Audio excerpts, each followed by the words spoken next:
Hey guys, just wanted to say welcome back to my garden. I wanted to share things, what's been going on in the past week. I have been getting a lot of produce coming in, and some things I have missed. But I have been trying out some new things with the harvest, and I hope you enjoy it. I was so pleased that one day, I mean more than one day, but usually I'll have something that I bought from the store with my meal, but this particular day my whole meal came from my garden, and I said, I could do this more often.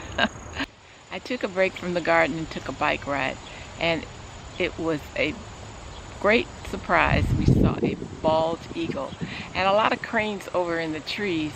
It reminded me of those pictures that you see of Africa with the birds sitting in the trees. It was beautiful.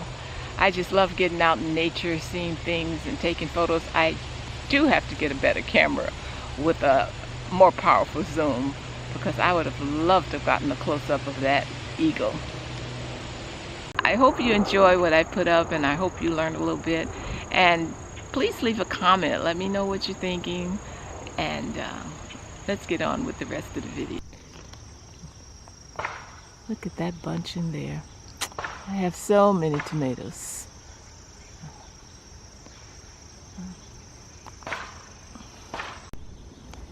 I got a flower on my okra. That means I'll be getting okra soon.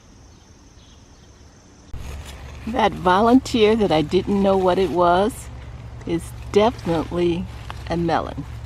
I hope you can see that. Pleasant surprise. I have been getting tomatoes. They taste so good. Nothing like homegrown tomatoes.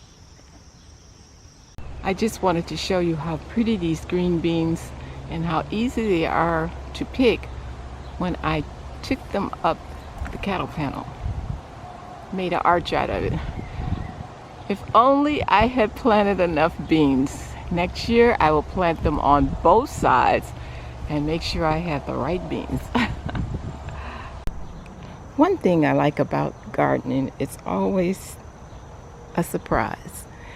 These cucumbers here, I thought they were zucchini squash. I did not plant these, so I guess they were volunteers, because I had cucumbers nearby last year, and I have these 4 beauties here. Gotta love gardening. Nature is amazing. Well, I found a couple of cucumbers that I have missed, and you get so many tomatoes with bottom rot, but when you get a good one, oh my God, that is a beautiful tomato. Gonna have a good sandwich tonight.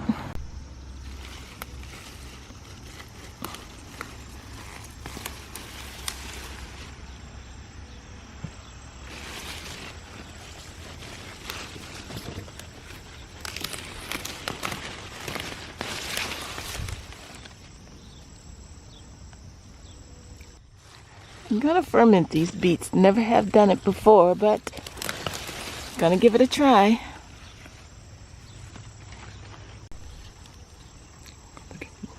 Looking pretty good. Never gotten beets this large before. I have my 2 fermentations started. I started some garlic here. I had lots of garlic, and I've been wanting to try this because I've been wanting to eat more fermented foods. Now I just peel the garlic. I put it in this jar with some ferment starter and filled it up with water and some salt. And that's all I did with that. And these are beets that I did the same thing. I washed them, I peeled them, and put some salt in here, my ferment starter, and filled it up with water. I'm gonna let them sit here on the counter for 3 days and see how they're doing. Now the garlic I started the other day, I started on the 28th, and it's already getting bubbles in it, so I know this is fermenting. She said let it sit out for 3 to 5 days, then I put it in the refrigerator and eat as you want. And the starter, this is my starter that I'm using. These are raisins, and I made this quite a while ago.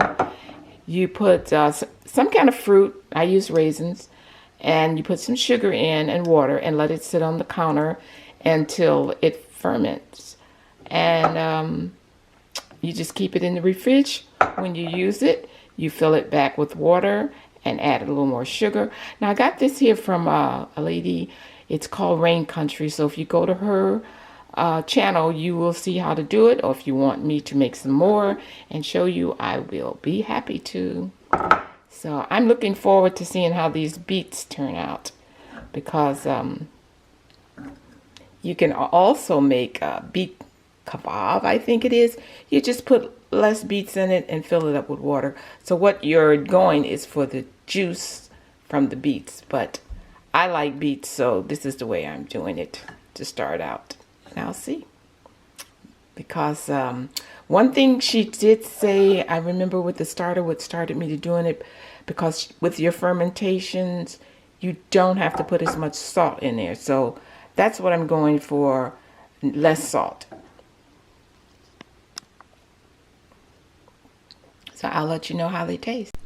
I almost forgot to say, when you're fermenting, it's best to put it in a bowl, because they do have a tendency to boil over. Now, when this here started fermenting, you can see there's a little liquid coming out of it, and I expect these beets will do the same thing, because I've done other ferments before, and sometimes they will bubble over.